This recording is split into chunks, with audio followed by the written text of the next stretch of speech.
Antara YouTuber automotif yang best dekat luar negara sana adalah Doug DeMuro.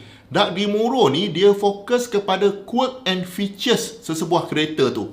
Quirk tu maksudnya benda-benda yang pelik lah dekat kereta tu. Contohnya kalau bila kita letak botol nanti nak tukar gear dah tak boleh. Jadi itu benda-benda yang mungkin engineer buat kereta tu terlepas pandang dan kita sebagai consumer pun tak tahu. Ada feature-feature dalam kereta tu memang pelik-pelik dan kadang-kadangnya tak sepatutnya ada dekat situ. Mungkin kereta anda pun ada sekali pernah Doug DeMuro buat review ni. Dia ni asalnya seorang car spotter tau. Maksudnya dulu dia suka ambil gambar kereta dan lepas tu orang guna pula gambar-gambar dia tu. Selepas graduate dia bekerja dekat Porsche HQ, kerja office lah. Dan pada masa yang sama dia menulis untuk majalah-majalah kereta. Lepas tu dia mula buat video sendiri dan last sekali dia jadi full time YouTuber. Sekarang ni dia jual pula kereta yang pelik-pelik ni dekat platform dia, Cars and Beats. Review dia memang detail, kadang-kadang nak tergelak pun ada tengok kereta yang feature dia pelik-pelik ni. Jadi kalau anda berminat boleh search Doug DeMuro.